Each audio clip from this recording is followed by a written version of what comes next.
Hello and welcome to all my dear students. सभी प्यारे बच्चों का एक बार फिर से स्वागत है। आप सभी को गुड मॉर्निंग। प्यारे बच्चों, हम पढ़ रहे थे मोशन इन वन डायमेंशन। आज हमारा जो टॉपिक हुआ वो मोशन इन टू डायमेंशन बोल सकते हो या मोशन इन प्लेन बोल सकते हो, क्योंकि आपको पता है कि जो मोशन इन प्लेन होता है वो टू डायमेंशन में होता है। हमने टाइप ऑफ मोशन में पढ़ा था, ठीक है ना। तो आज का जो टॉपिक रहेगा हमारा मोशन इन प्लेन रहेगा। सबसे पहले आपको मैं बताता हूँ, अभी तक किसी बच्चे ने अभी तक चैनल को सब्सक्राइब नहीं किया है तो चैनल को सब्सक्राइब कर लो और कॉपी पेन उठा लो भाई। अच्छे अच्छे नोट्स भी बनाने, साथ में जहाँ भी समझ में नहीं आता है उस पॉइंट के लिए आप कमेंट कर सकते हो या वीडियो को दोबारा भी देख सकते हो। तो बहुत ही अच्छा सा टॉपिक रहेगा आज का मोशन इन प्लेन। यहाँ से आपको पता चल ही रहा होगा मोशन इन प्लेन का मतलब क्या है, कि आपका जो ऑब्जेक्ट है वो टू डायमेंशन में चलेगा। किस में? टू डायमेंशन में। अच्छा, इसके लिए हमें सबसे मेन चीज़ है ना, उसका जानकारी होनी बहुत ज़रूरी है। आपको सामने जो आपके सामने दी हुई ना स्केलर और वेक्टर, तो स्केलर और वेक्टर की जानकारी होनी हमें बहुत बहुत ज़रूरी है। तो ये स्केलर क्या होता है, वेक्टर क्या होता है, इसकी जानकारी बहुत ज़रूरी है, क्योंकि हमने नॉर्मली तो हमने इसकी जानकारी ले रखी है, लेकिन इसके पहले डिटेल में जानकारी ले लेते हैं, उसके बाद में देखते हैं कि भाई इसका फ़ायदा क्या है और नुकसान क्या है। नुकसान तो कुछ होगा ही नहीं। फिजिक्स में बहुत ही इंपॉर्टेंट चीज़ अगर कोई है तो वो स्केलर क्वांटिटी और वेक्टर क्वांटिटी। अच्छा, तो इसमें देख लेते हैं भी हमने इसका पढ़ा क्या क्या है, क्या क्या हमें रिवाइज करना है इसके अंदर, और मेन जो इंपॉर्टेंट पॉइंट रहने वाला हमारा क्या है कि स्केलर और वेक्टर हैं क्या और उनकी प्रॉपर्टीज़ क्या है। अच्छा, एक बात बताइएगा आप मेरे को, आपने वेट के बारे में सुना है? ठीक है, तो कहीं पर भी जाते हो आप अपना वेट करते हो या किसी भी क्वांटिटी का आप वेट करते हो। अच्छा, तो उसको क्या करते हो आप उसको मेज़र नहीं करते? हाँ सर, हम तो मेज़र करते हैं। ठीक है, तो बस हमने क्या कि कोई वेट भी सुन रखा है भाई हमने। अच्छा, तो हमने लेंथ के भी सुना हुआ है, लेंथ मीटर, किलोमीटर, सेंटीमीटर, जहाँ जहाँ भी हमें रिक्वायरमेंट होती है मेजरमेंट की, उसमें हम लेंथ की मेजरमेंट की रिक्वायरमेंट होती है, हम करते हैं। ठीक है, तो हमें लेंथ की भी सुना है। अच्छा, तो हाइट लेंथ एक ही जैसी बात होगी भाई, हाइट भी सुनी हमने। ठीक है, टेम्परेचर बिल्कुल भाई, आज 50 डिग्री सेल्सियस है, आज 40 डिग्री सेल्सियस है, आज मेरे बॉडी का टेम्परेचर 98 99 फ़ारेनहाइट है, 100 फ़ारेनहाइट है। तो यहाँ तक ये हमने सुना है। अच्छा जी, प्रेशर के बारे में भी सुना है। ठीक है, तो ये चीज़ें जो हमने देखी है ना जनरल लाइफ के अंदर। अच्छा, ये आपके सामने जो कि 5 चीज़ें मैंने लिख रखी हैं, क्या ये मेजरेबल हैं? क्या इनको मेजर कर सकते हैं? बिल्कुल कर सकते हैं। ठीक है, अच्छा टाइम भी है, टाइम को आप मेजर कर सकते हो। ठीक है, तो सबसे मेन चीज़ जो है, जो ये क्वांटिटी है ना फिजिक्स के अंदर, जो ये आपने देखा ना कि do you know what this quantity are called in physics, इस क्वांटिटी को फिजिक्स में क्या कहा जाता है? देखते हैं भाई, इन क्वांटिटी को फिजिक्स में क्या कहा जाता है? इन क्वांटिटी को फिजिकल क्वांटिटी कहा जाता है। क्या कौन सी क्वांटिटी कहा जाता है? Physical quantity. अच्छा जी, बहुत बढ़िया। तो आपको पता होना चाहिए ये फिजिकल क्वांटिटी वर्ड कहाँ से आया और इसका मतलब तो बताओ सर। भाई ऐसी कौन कौन सी क्वांटिटी जिसको फिजिकल क्वांटिटी कहा जाएगा? इन क्वांटिटी तो आपने फिजिकल बोल दिया, लेकिन बाकी कुछ भी तो बचा है ना, उसको हम क्या बोलेंगे? तो जो क्वांटिटी फिजिकल क्वांटिटी होगी उसके बारे में डिटेल से तो बताओ सर, ऐसे थोड़ी काम चलेगा। ठीक है, तो डिटेल से भी देखना। देखो मेन चीज़ क्या है ना, जो फिजिकल क्वांटिटी होती है ना उसको हम मेजर कर सकते हैं। क्या कर सकते हैं? मेजर। बस यही मेन पॉइंट है कि भाई कोई भी फिजिकल क्वांटिटी जो मेजर की जा सके उसको हम क्या बोलेंगे? Physical quantity. अच्छा, तो मेजर की जा सके उसको फिजिकल क्वांटिटी बोलोगे। ठीक है, तो मेजरेबल क्वांटिटी में कौन कौन सी आ जाती है आप देखिएगा। मेजरेबल क्वांटिटी में आपकी लेंथ आएगी, मास आएगा, वेलोसिटी आएगी, टेम्परेचर आएगा, एरिया आएगा, वॉल्यूम आएगा, डेंसिटी आएगी। इन्हीं सभी क्वांटिटीज़ को मेजर किया जा सकता है। तो आप ये समझ लेना, जो भी क्वांटिटी मेजर होना, मेजरेबल हो, उनको क्या बोलेंगे? Physical quantity. अच्छा, तो मेन बात ये। तो नॉन फिजिकल क्वांटिटी कौन सी हो जाएगी? जैसे आपने कहा कि जिसको मेजर नहीं की जा सकती। किसको? आप मतलब किसी से कितना प्रेम करते हो उसको मेजर कर सकते हो आप। आपकी जो इमोशंस है उनको मेजर कर सकते हो आप? नहीं कर सकते ना। तो जो affection, love, angry, hungry, pain, इन चीज़ों को आप मेजर नहीं कर सकते, तो इसलिए इनको नॉन फिजिकल क्वांटिटी बोला जाता है। ठीक है, और जिनको मेजर किया जा सके उनको फिजिकल क्वांटिटी बोला जाता है। अच्छा जी, तो ये बात है। अभी तक तो हमें यही नहीं पता था फिजिकल क्वांटिटी क्या होती है, आज पता चल गया। बिल्कुल पता चल गया सर, बहुत बढ़िया है। तो आसानी सी बात थी, कोई ज़्यादा बड़ी बात थी भी नहीं। अच्छा, तो फिजिकल क्वांटिटी को दो मतलब फंडामेंटल क्वांटिटीज़ और ड्राइव क्वांटिटीज़ में डिवाइड किया गया। अच्छा, तो फंडामेंटल क्वांटिटी देखो, फंडामेंटल नाम से ही पता चला, जो फंडामेंटल क्वांटिटी जिस क्वांटिटी के बेस पे डेराइव क्वांटिटी हो। सबसे मेन चीज़ क्या होती है, फिजिकल क्वांटिटी को स्केलर और वेक्टर में भी डिवाइड किया गया है।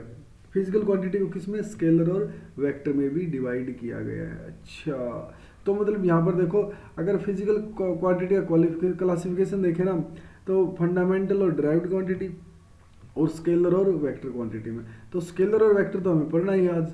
किसको पढ़ना, हमें स्केलर और वेक्टर को। स्केलर और वेक्टर से पढ़ने से पहले हमें किसका ज्ञान होना जरूरी है, हमें मैग्नीट्यूड का ज्ञान होना जरूरी है। किसका ज्ञान होना जरूरी है, मैग्नीट्यूड का। और दूसरा हमें किसका ज्ञान होना जरूरी है, डायरेक्शन का ज्ञान होना जरूरी है। अच्छा जी, ये बात है, हाँ बिल्कुल बढ़िया। तो लेट अस स्टार्ट। सबसे पहले हम मैग्नीट्यूड देखते हैं, क्या चीज़ होती है मैग्नीट्यूड। अच्छा, एक बात बताइएगा, किन्हीं नंबर को आप काउंट कर सकते हो, किसी नंबर को आप काउंट कर सकते हो, ठीक है, और उसके साथ उसकी यूनिट लिखोगे भाई। जैसे मान के चलो ये 3 बोतल है, अच्छा, तो 3 के बाद में क्या लगा, बोतल लगा, ठीक है।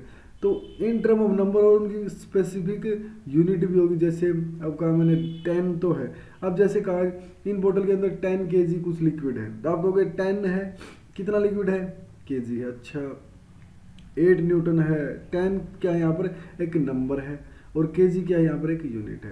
तो 8 नंबर है और न्यूटन क्या है यहाँ पर, यूनिट है। अच्छा, तो एक नंबर और यूनिट में कोई चीज़ लिखी जाए ना, नंबर और यूनिट के अंदर, तो उसको मैग्नीट्यूड बोलेंगे। क्या बोलेंगे, मैग्नीट्यूड। ये न्यूमेरिकल वैल्यू है, क्या होगी, न्यूमेरिकल वैल्यू। अच्छा, अब यहाँ पर देख रहे हो आप कुछ कि जो वेक्टर में क्या है, जैसे डिस्टेंस की बात चल रही है यहाँ पर, भाई आपको जाना कहाँ पर है, आपको जम्मू तवी मतलब से जाना है, और यहाँ पर देखो कुकटपल्ली स्टेशन के ऊपर जाना है। और यहाँ पर आप एक बात समझ लेना कि let understand scalar quantity with example, ठीक है।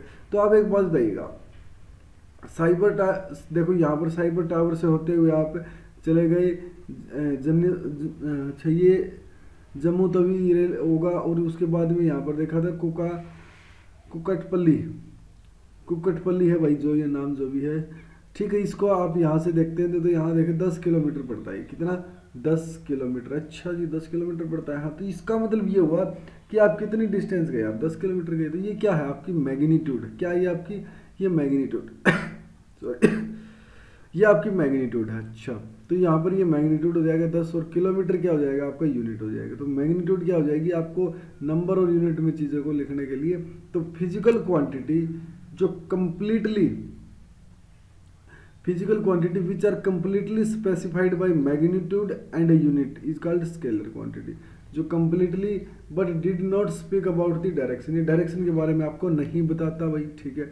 तो जो वेक्टर क्वांटिटी है उसमें क्या होगा, आप देखो, आप डायरेक्शन गए, आप सीधी, आप कहोगे भाई साइबर टावर से, देखो यहाँ पर आपने सीधी डायरेक्ट डायरेक्शन ले गई, आप कहोगे यहाँ से साइबर टावर से IDA तक आप सीधे गए ना, तो यहाँ पर कुछ स्पेसिफिक डायरेक्शन है, ठीक है। स्पेसिफिक क्या है, डायरेक्शन है। तो यहाँ देखो 10 किलोमीटर आप कहोगे नॉर्थ, तो आपने एक वर्ड और जोड़ दिया है साथ में, नॉर्थ। क्या जोड़ दिया, नॉर्थ। अच्छा, तो देखो यूनिट आ गई और अब डायरेक्शन भी आ गई।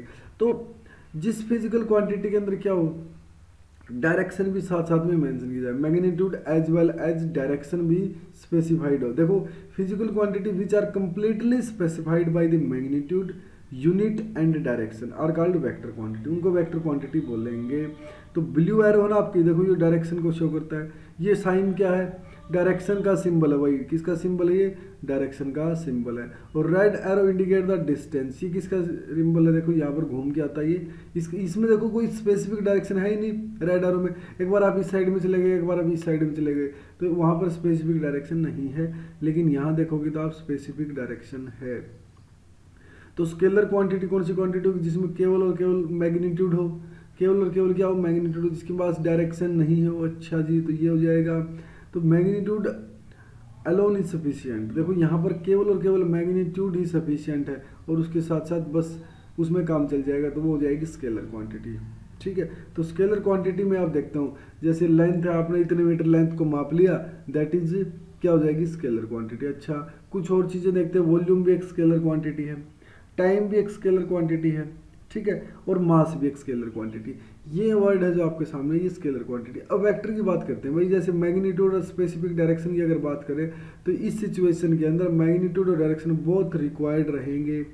अगर इसी सिचुएशन में बोथ रिक्वायर्ड रहेंगे तो उसको हम क्या बोलेंगे, वेक्टर बोलेंगे। उसको क्या बोलेंगे, तो vector quantity is that quantity has both magnitude and direction in space.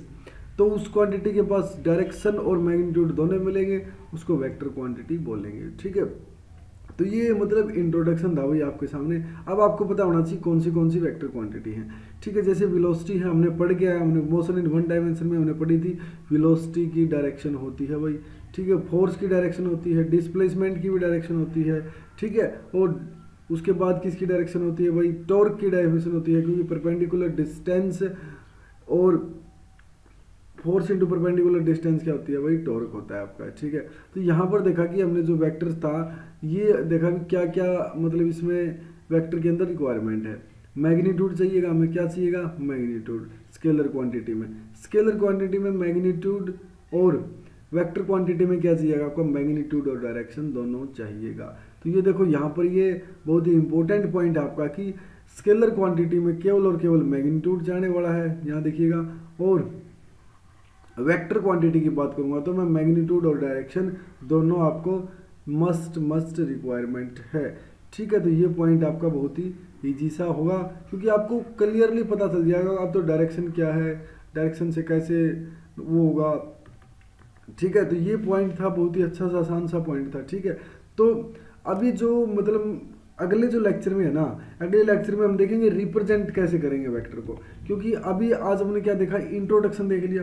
अब इसको देखेंगे भाई वेक्टर को रिप्रेजेंट कैसे करेंगे, क्योंकि मेन जो हमारा फंडा है वेक्टर को पढ़ने का है। तो वेक्टर को रिप्रेजेंट कैसे करेंगे, वेक्टर का एडिशन कैसे करेंगे, वेक्टर का सब्सट्रैक्शन कैसे करेंगे, वेक्टर की मल्टीप्लीकेशन करेंगे, सभी चीज़ें देखेंगे, ताकि पूरी फिजिक्स के अंदर फिर हम मतलब बेचिंता रहे कि हमने जो वेक्टर पढ़ा है अब दोबारा पढ़ने की जरूरत ना पड़े। तो प्यारे बच्चों, वेक्टर बहुत ही इंपॉर्टेंट टॉपिक है, मोशन इन टू डायमेंशन का पहला ही टॉपिक है। पढ़ते हैं नेक्स्ट लेक्चर के अंदर, तब तक के लिए बहुत बहुत धन्यवाद। थैंक यू प्यारे बच्चों।